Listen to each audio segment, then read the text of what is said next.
Table calculation, exercises, anchor value.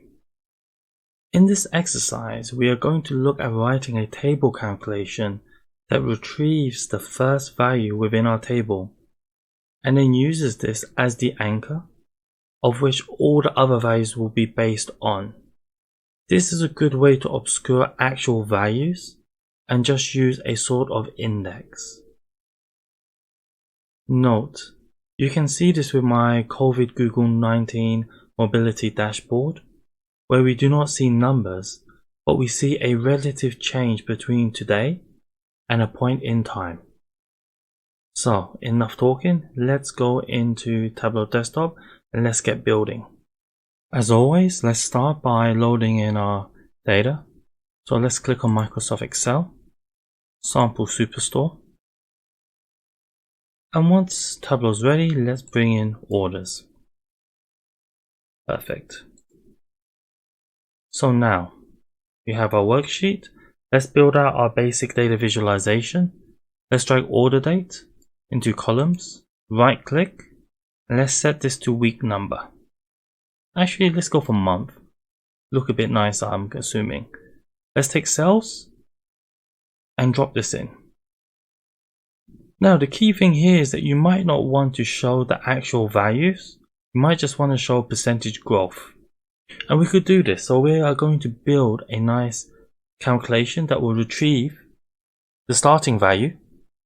And then we will compare every other value against this and give it a percentage instead.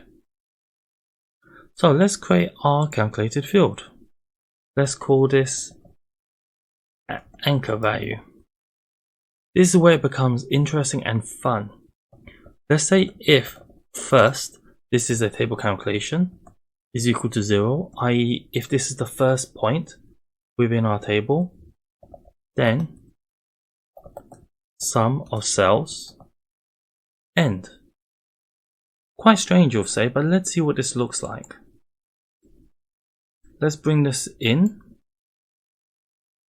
As you can see, it's saying that if the value is equal to the first, bring the value here, else it's just nothing's happening, so there's a lot of null values.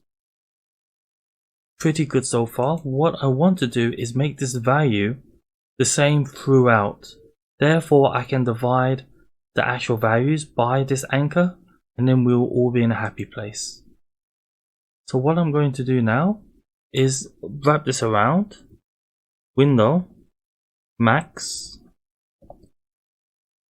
Let's see what that looks like now. So now the keys, because we're saying give me the maximum in the window, it would find the only value that's there and it will populate it all the way through. This is actually pretty neat.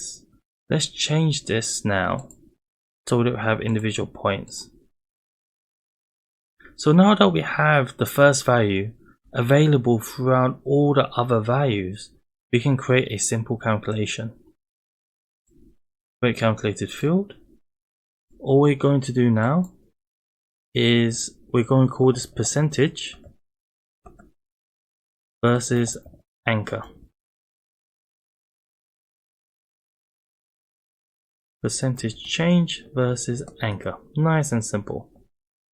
What we're going to say here is sum of cells minus anchor value divided by anchor value. So this will give us the variance. Now let's bring this along the side. Here's the interesting thing, that we don't need anchor value anymore. You can see that the charts match exactly as we would expect. However, instead of having the cells, let's remove that, we now see the percentage change. So let's format this into percentage. And now you can see we have the percent change.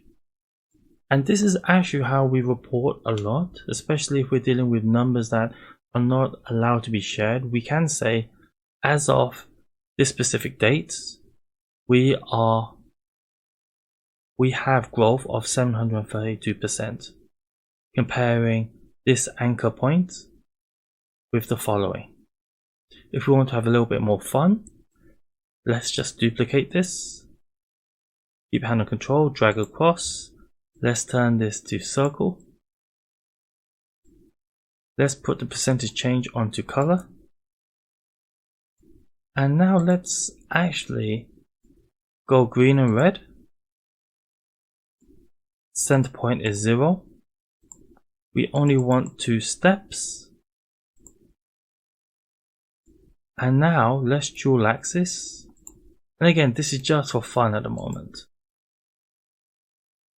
Let's hide the header after we synchronized. Now let's turn the line really light grey. That one should do it. And now you can see the following.